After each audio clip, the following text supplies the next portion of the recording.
దేవుడు లోకమును ఎంతో ప్రేమించెను అన్న మాటను బైబిల్లో మనం చూస్తాం. దేవుడట లోకాన్ని ఎంతో ప్రేమించాడంట. లోకం అంటే చెట్టు పుట్ట ఆకాశం భూమి ఇవి కాదండి.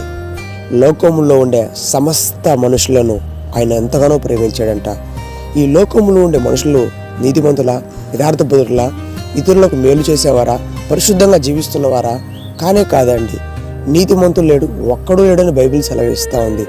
మరి ఎందుకని దేవుడు మనుషుల్ని అంతగా ప్రేమించాడయ్యా అంటే, ఆయన స్వరూపంలో ఆయన చేసుకున్నాడు గనక, ఆయన పోలికలో ఆయన నిర్మించుకున్నాడు గనక, ఆయన ఆత్మను మనుషుల్లో ఉంచాడు గనక ఆయన మనుషుల్ని ఎంతగానో ప్రేమిస్తూ ఉన్నాడండి.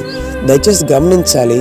ఈరోజు ఎవరో నిన్ను ప్రేమిస్తలేరని, ఎవరో నిన్ను ద్వేషిస్తున్నారని, ఎవరో నిన్ను పట్టించుకోవట్లేదని నువ్వు ఈరోజు కృంగిపోయి బాధపడిపోయి అన్నం తినకుండా నీ జీవితాన్ని ముందుకు సాగుకుని వెళ్తున్నావు. అయితే దేవుడు నీతో అంటున్న మాట ఏంటంటే, ఎవరు నిన్ను ప్రేమించినా ప్రేమించకపోయినా నేను నిన్ను ఎంతో ప్రేమిస్తున్నాను.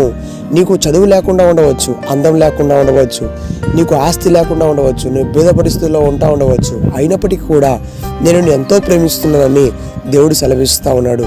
ప్రియ సహోదరి సహోదరుడా, దేవుడు నీతోనే సూటిగా చెప్తున్న మాట ఏంటంటే, నువ్వు ఏ స్థితిలో ఉన్నా, ఏ గతిలో ఉన్నా, ఎటువంటి పరిస్థితుల్లో ఉన్నా నీవు నాకు ఇష్టము, నేను నిన్ను ప్రేమిస్తున్నాను, నీవు నా దగ్గరకు వచ్చి నా ప్రేమను పొందుకోవాలని, నా నెమ్మదిని, నా శాంతిని, సమాధానాన్ని ఆస్వాదించాలని ఆశిస్తున్నానని దేవుడు చెప్తున్నాడు. మనుషుల యొక్క ప్రేమ కోసం ఎందుకు ఆరాటపడి నిన్ను నువ్వు తక్కువ చేసుకుంటావు, విలువ లేకుండా నీ జీవితాన్ని అర్పించుకుంటావు? దేవుడు నీకు ఈరోజు ఒక మాట నీతో చెప్తున్నాడు ఏంటంటే, నేను నిన్ను ప్రేమిస్తున్న విధానం ఎలాంటో తెలుసా? ప్రాణం పెట్టేంతగా, రక్తం చిందించేంతగా నేను నిన్ను ప్రేమిస్తున్నానని దేవుడు సెలవిస్తూ ఉన్నాడు.